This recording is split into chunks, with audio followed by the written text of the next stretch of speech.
सात संगत जी, प्यार से कहना धन निरंकार जी। संगत में भी महापुरुषों ने ये इशारा किया कि कैसे हम अगर इस संसार में आए हैं तो जहाँ अपनी रिस्पॉन्सिबिलिटीज भी हमें निभानी है, वहाँ साथ ही ये जैसे दासी के पीछे कोटेशन भी लिखी है, वन वर्ल्ड वन फैमिली, कि कैसे हम अगर अपना दायरा एक संकीर्ण कर लेते हैं कि हमारा परिवार तो सिर्फ उंगलियों पे गिन सकते हैं, ऐसी बात नहीं। ये पूरा संसार ही एक हमारा है, अपना है। ये परमात्मा के सभी बच्चे हैं और हम भी। तो सब ये जो यूनिवर्सल ब्रदरहुड की चाहे बात हो, एक हम इंसान हैं तो इंसानों से मनमुटाव ना रखें, कोई भी बायसनेस किसी भी उस निगाह से ना देखें जहाँ फर्क हो, क्योंकि परमात्मा ने हर एक में एक जैसी ही अपनी अंश आत्मा को रख के एक इसी में एक में खोने के लिए ये धरती पे हमें एक जीवन बख्शा है। और हमें कैसे इसके ही जिज्ञासा में जब ये ब्रह्म ज्ञान की दात प्राप्त हो जाती है तो ये पता भी लग जाता है कि हमारा असली ठिकाना क्या है। तो आज सत्संग के दौरान भी जब दासी ने ऐसा भी रियलाइज किया कि सच में वो एक गुलदस्ते वाली बात कि भिन्न भिन्न प्रकार सब इतनी खूबसूरती अपने, चाहे वो बैकग्राउंड्स कह लें चाहे भाषाएं कह लें, कैसे एक इतना सुंदर माध्यम बना कि ये जो वचन आए सभी के, वो कैसे इतनी खूबसूरत से। और अभी भी हमने भी देखा कि ब्लड डोनेशन कैंप भी था और इस महीने जैसे वो वर्ल्ड ब्लड डोनर डे भी, कि कैसे एक सारे समाज के लिए नहीं पूरे संसार के लिए वरदान का काम संत होते हैं, कि संतों ने एक हर एक के लिए अपने शरीर को भी अर्पण कर दिया कि सेवा में ये हमारे अंदर का चाहे जो ब्लड है वो भी किसी दूसरे के काम आए, तो वो भी सेवा अर्पित उस तरह भी हो रही है।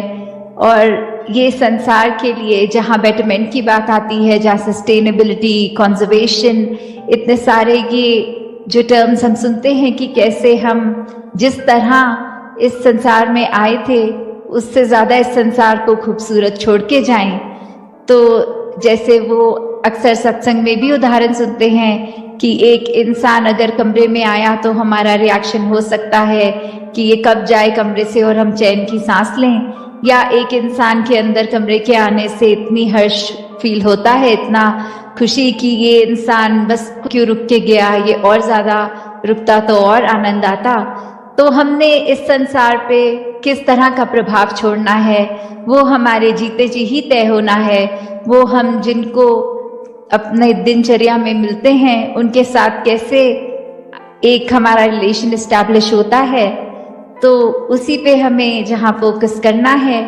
वहाँ ही ये सब तभी पॉसिबल है जब इस निरंकार प्रभु परमात्मा से ही हमारी लिव जुड़ी हो, और जब इसी के ही इस निरंकार रूपी समुद्र में हम जब बह रहे हों, बिना अपना वो एक अलर्टनेस तो रखनी जहाँ चेतनता की बात होती है, पर एक जो कहते हैं गोइंग विद द फ्लो, ये बहते चले जाना इस निरंकार की रजा में। ये पल पल जैसा हमारे लिए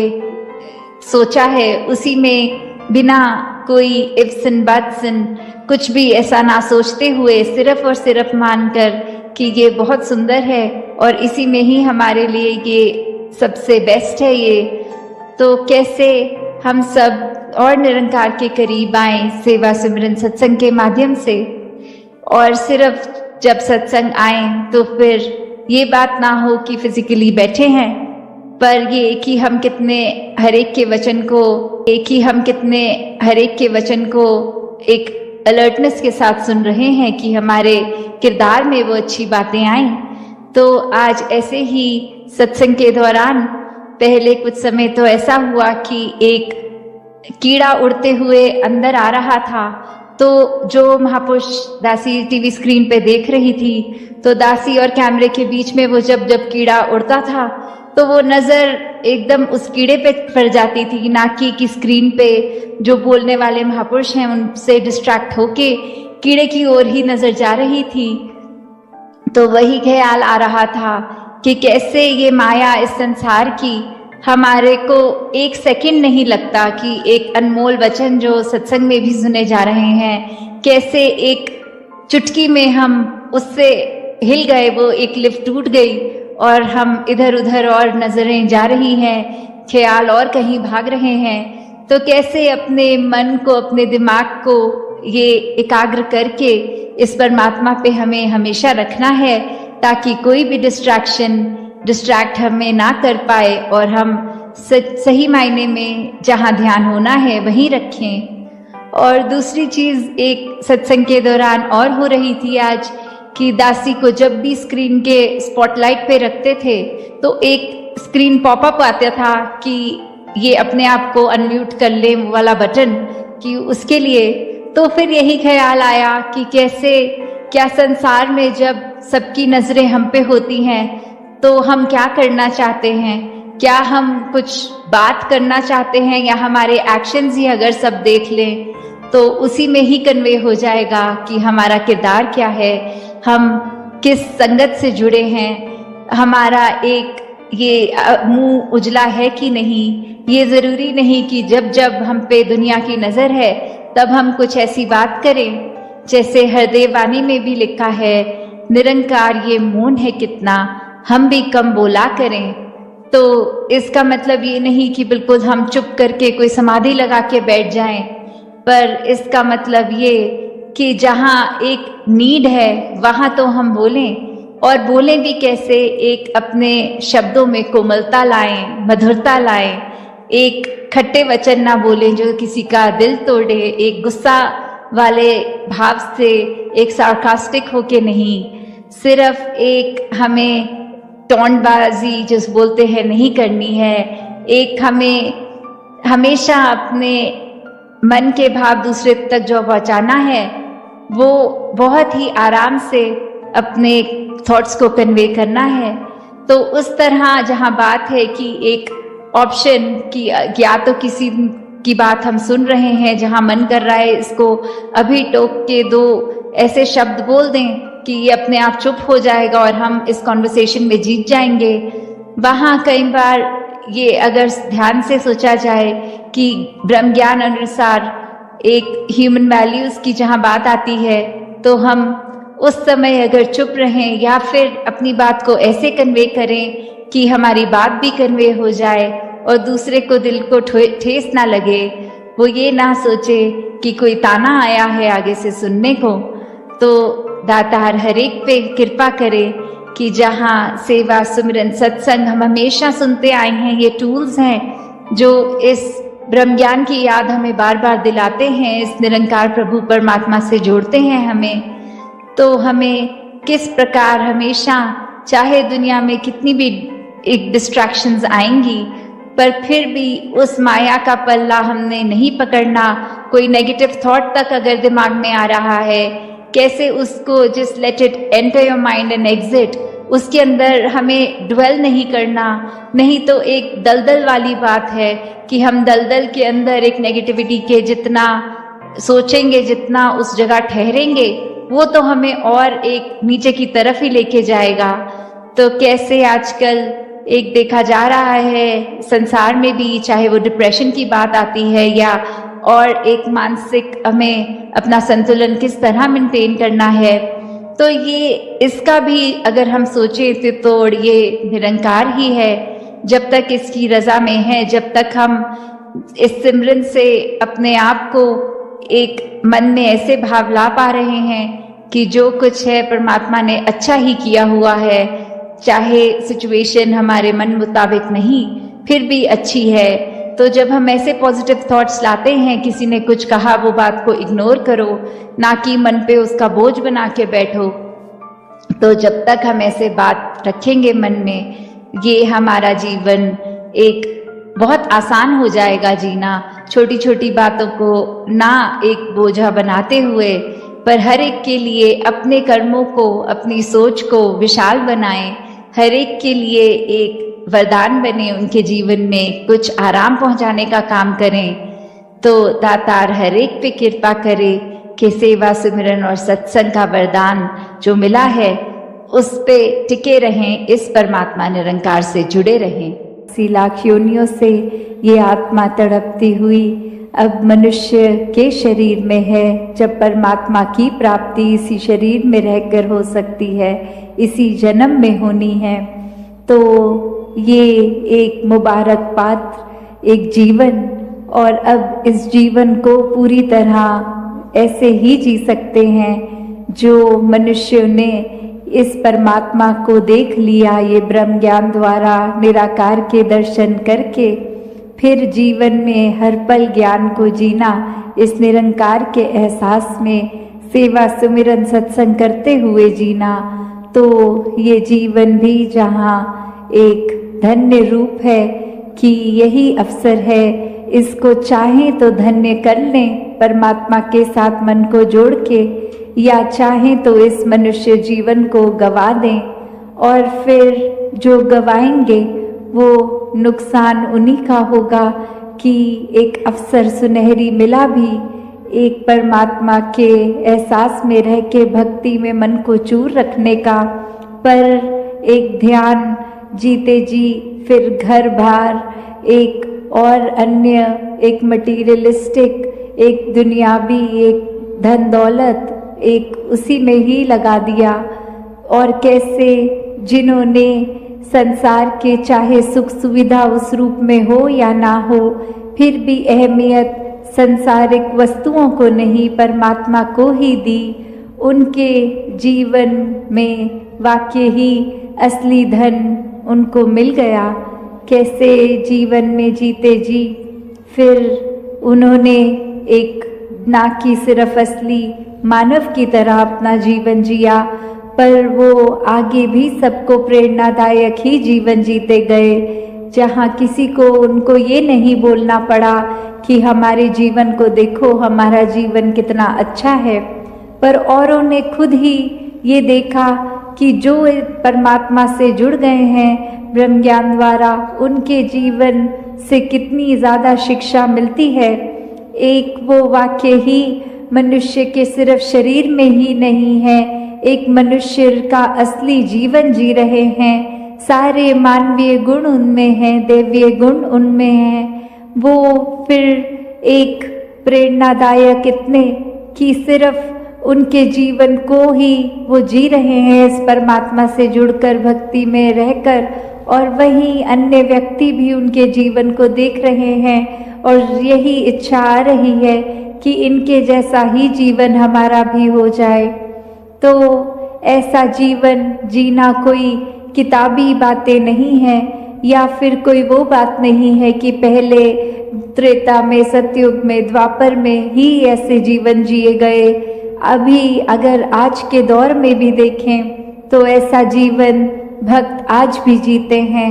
जो चाहे रहते तो इस संसार में ही हैं और संसार को त्याग के भक्ति नहीं करते। इस संसार में, इसी घर गृहस्थी में, धन दौलत एक रूप जो भी हो, चाहे वो रोजगार बड़ा हो छोटा हो, उसी रूप में रह के परमात्मा का धन्यवाद भी जहाँ करते हैं, वही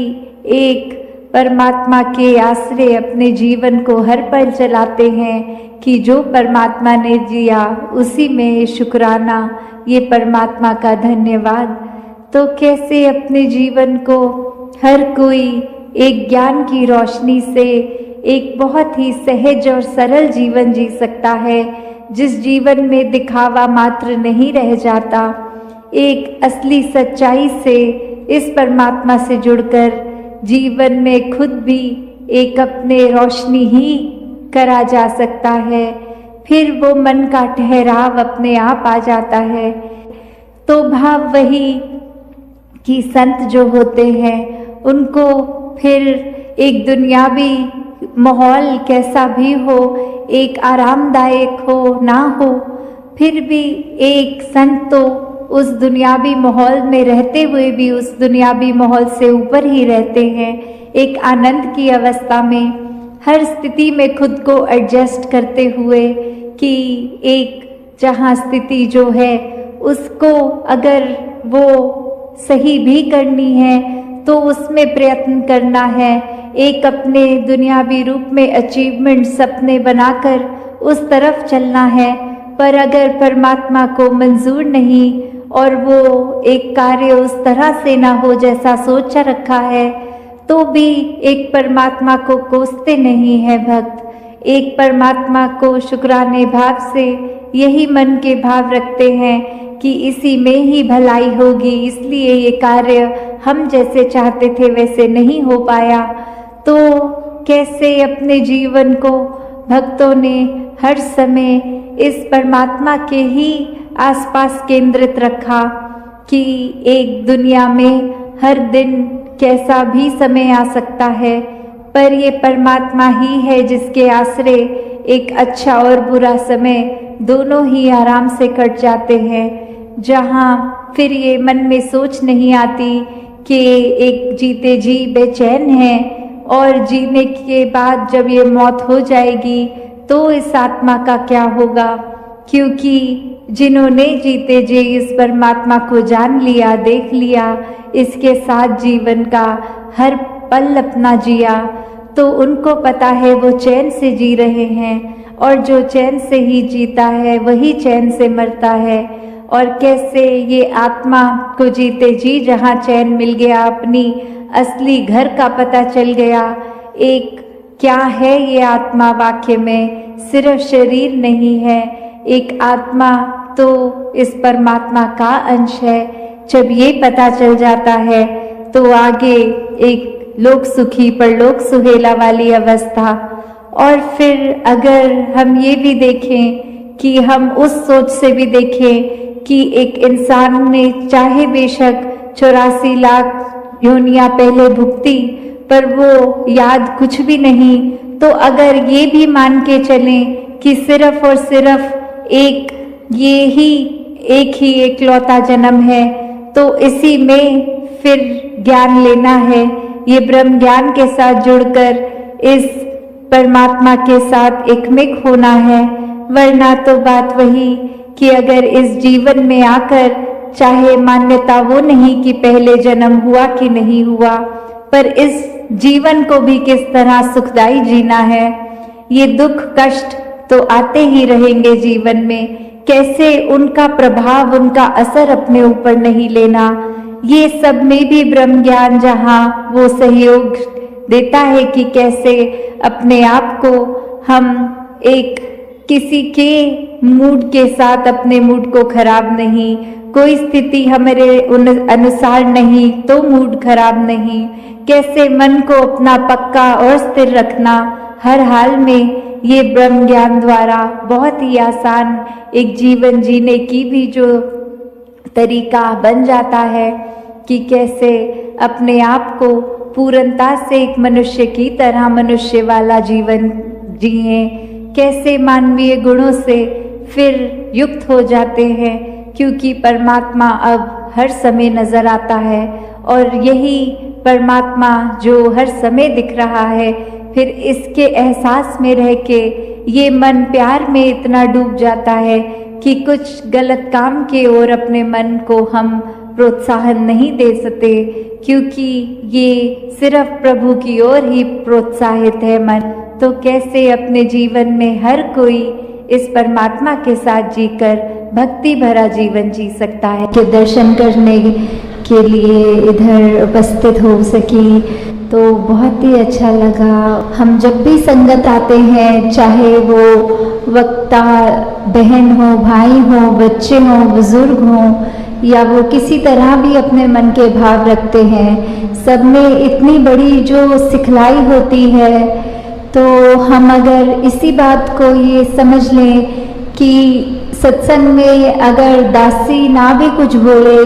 तो भी वो सारे मन के भाव वही होते हैं जो वो सब महापुरुष पहले से ही रख देते हैं कि कैसे एक जीवन को जीना है। ये निरंकार परमपिता परमात्मा, ये ब्रह्म ज्ञान हमें मिलकर हमें वो जो स्थिति अपनारी एक है, एक अचीवमेंट तो नहीं कह सकते क्योंकि सिर्फ कृपा है वो, पर अब उस कृपा के बाद हमें अपने जीवन में ये जो सहज अवस्था लानी है, तो ये सहज अवस्था कि हमको भक्ति के मार्ग पे कैसे और दृढ़ कर सकती है, कि कैसे हम ये सत्संग में भी बार बार सुनते हैं कि हमें अपने जीवन में एक वो बैलेंस लाना है कि स्थिति कैसी भी हो एक जैसा रखना है। तो ये हमें अचीव कैसे करना है, ये हमको अपनी ज़िंदगी में प्रैक्टिस कर कर के कैसे ढालना है। जैसे कोई भी अगर जितनी भी उम्र है हमारी, उस हिसाब से कुछ ना कुछ उतार चढ़ाव आते ही रहते हैं। अगर किसी का बहुत छोटा बच्चा भी स्कूल के लिए एडमिशन लेनी है तो माता पिता को चिंता होती है कि कब होगा, और वो बेचैनी रहती है कि एडमिशन के फॉर्म निकल गए हैं या कोई भी ऐसी बात। थोड़ा वो बच्चा जब बड़ा हो गया और तो पढ़ाई में एग्ज़ाम्स अच्छे नहीं हो पाए, पढ़ाई में ध्यान नहीं लग रहा, ऐसी और कितनी और बेचैनियाँ आती हैं। और जब बच्चे थोड़े और बड़े हो जाते हैं स्कूल कॉलेज के टाइम में, आजकल तो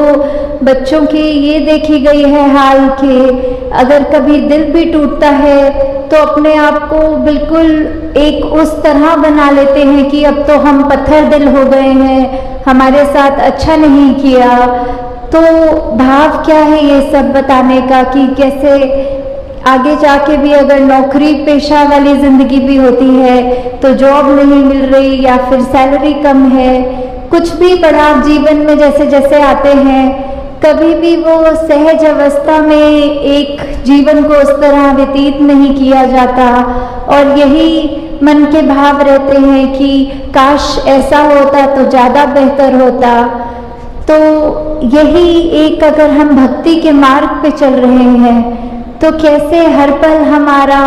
खुद ब खुद उस तरह निकलता है कि एक हमें अपने आप को ज़बरदस्ती कुछ सोच विचार में नहीं डालना पड़ता, जो ना कि किसी ये डिप्रेशन आजकल जो वर्ड इतना कॉमनली यूज़ हो रहा है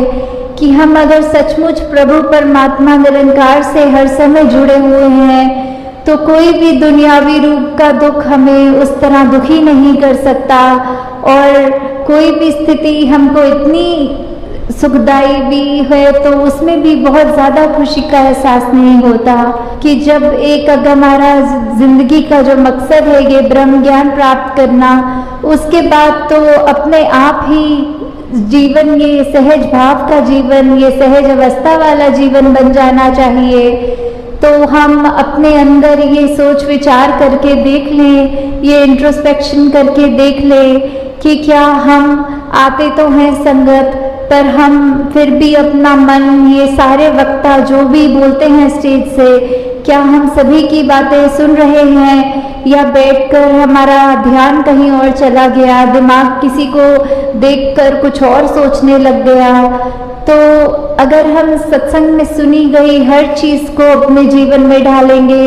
ये निरंकार का आश्रय लेंगे तो अवश्य ही ये सहज रूप में ज़िंदगी इतनी आसान लगने लग जाएगी कि बस एक तरह जैसे कहते हैं कि हम पानी में अगर फ्लोट कर रहे होते हैं तो कोई वो मेहनत नहीं लगती, बस अपने आप बहते ही चले जाते हैं, सब काम वो पानी ही करता है। तो वैसे ही जब इस निरंकार में जीते जी हम भ्रमलीन हो जाएं तो वो सहज अवस्था हमें सही मायने में मिलती है। तो हर पल हमें अब कोशिश यही करनी है, चाहे हमारी कोई भी उम्र हो, कहीं से भी आए हों, कुछ भी हमारे जीवन में चल रहा हो, हम किसी भी बैकग्राउंड के हों, तो बस बात यही कि परमात्मा निरंकार सभी का जो है वो हम सबके लिए जीवन में जो कर रहा है हमको और बेहतर करने के लिए ही कर रहा है। और इसी प्रकार हर पल ये शुक्राना तभी किया जा सकता है। तो दाता हर सभी पे कृपा करे कि ये सहज अवस्था वाला जीवन हर एक के हिस्से में और आता जाए हर पल, और इस निरंकार के रंग में सभी रंगते जाए। में अगर हम अपना जीवन बिताएं तो वो ही जीवन हमारे लिए एक बहुत ही हमारे अच्छाई के लिए हमारे साथ आगे बढ़ेगा। तो जैसे अभी बार बार जिक्र भी हो रहा था कि ये शहर तालों के साथ जुड़ा हुआ है कि यहाँ के बहुत ही मशहूर है ताले, तो कैसे कोई महात्मा ने भाव रखा कि हर ताले की चाबी की बात हुई होती है, और कोई महात्मा ने ये भाव रखे कि ये मन में अगर ताला लग जाए तो फिर जो भी गलत भाव होते हैं ये मन में ही वो घुस ही ना सके। तो वैसे ही दासी के भी जहन में आया कि अगर ये निरंकार जो है वो हर ताले की चाबी है, हर समस्या का हल है, कि कैसे हम अगर किसी भी चीज़ में पढ़ें, अगर हम ये मान के चलें कि आज के युग में अगर दुनिया में देखें तो जंजीरें बहुत हैं, और ये जंजीरों पे अपने अपने रंग के ताले लगे हैं, कहीं पे जात पात के ताले लगे हैं, कहीं पे और ऐसे जो जकड़ के एक अपने आप को हमने बांध लिया है। हम हर एक में ये परमात्मा नहीं देख पा रहे, हम हर एक को अपने आप से नीचा देख रहे हैं। तो ऐसे जो भी द्वेष भाव हमारे अंदर आ रहा है, ये जंजीरों के तालों को अगर ये ब्रह्म ज्ञान रूपी चाबी से हमने खोल दिया, अपने आप को, अपनी रूह को आज़ाद कर दिया, तो दातार उस तरह भी सभी पे कृपा करे, हमारा मन बन जाए जिसमें ये परम पिता परमात्मा, ये अली मौला, ये गॉड, ये इस तरह बस जाए, निरंकार पल पल हमारी जिंदगी में इस तरह शामिल हो कि फिर हम एक अपनी जीवन में ऐसी खूबसूरती ला सके अपने आप के अंदर, और जिसके भी हम संपर्क में आए उनके अंदर। पर शुरुआत हमें जो करनी है वो अपने अंदर से ही करनी है, कि कैसे हम अगर प्रतिदिन ये निरंकार का एहसास करेंगे, सोचें कि हमारा मन साफ रखना है, हमने ये महान जो हमारा विश्वास को एक अटूट बनाना है, उसको करने का सिर्फ एक ही तरीका है कि हम मन से इस निरंकार के साथ जुड़े रहें। और उसको और मजबूती देने के लिए ये सत्संग का भी जो आज आयोजन है या करते हैं, उसके पीछे बात सिर्फ इतनी है कि हम ये एहसास कर पाएंगे, हम अपने लिए, अपने समाज के लिए, ये एक यूनिवर्सल ब्रदरहुड की जहाँ बात आती है, वासुदेव कुटुंबकम की बात आती है, ये उसी तरह हमने कैसे अपने आप में एक जो यूनिटी की बात आती है कि चाहे कितने भी भिन्न भिन्न दिखते हों, ये अंदर से एक होना वाली बात। तो साथ संगत जी, धन